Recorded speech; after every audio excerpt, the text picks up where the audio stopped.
So I'm one of 7 children. I'm number 5, and I was often left in charge of my youngest sister, who's 5 years younger than me.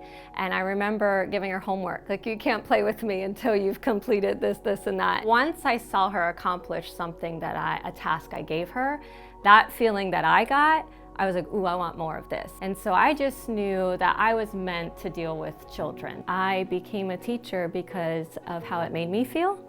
And I think I've stayed a teacher because of how I make them feel. One of the most incredible things that happens, particularly in my room, is the relationships.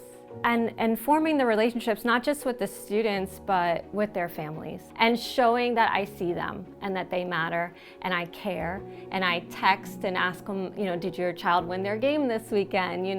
Just things like that, showing that I see them and they matter.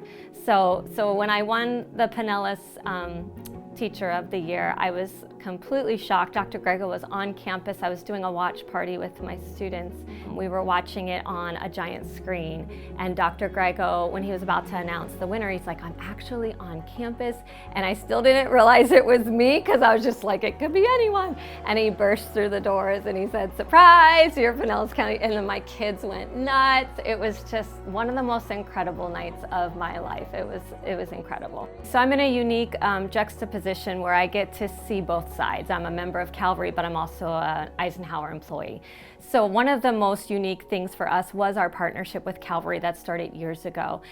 We were able to successfully get every single classroom adopted, which means we had a life group or a partnership that just picked us up and prayed alongside us, prayed over us, supplied needs that we had from our classroom, supplied for those needs. So having that partnership and having the church be more than just a location, for our families to not go, oh, that's the church on the corner, but that's the church that sponsors the school that my child attends. They provide food for us. They're there. They've done Saturdays where they've cleaned up the school. So just giving them more of a vocation than a location, I think, is important.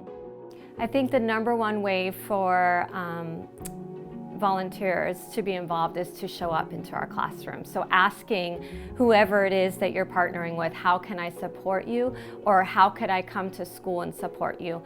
Research shows that just one positive adult interaction with a child makes a huge difference in their resiliency.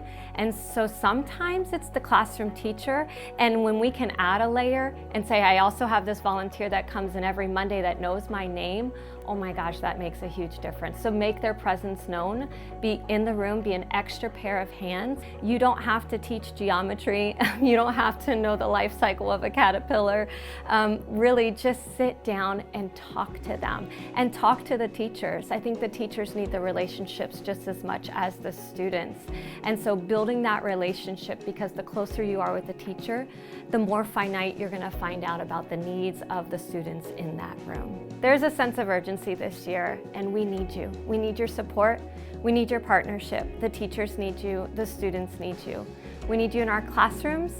We need you to show love, show God's love to our families and to our students and to our teachers.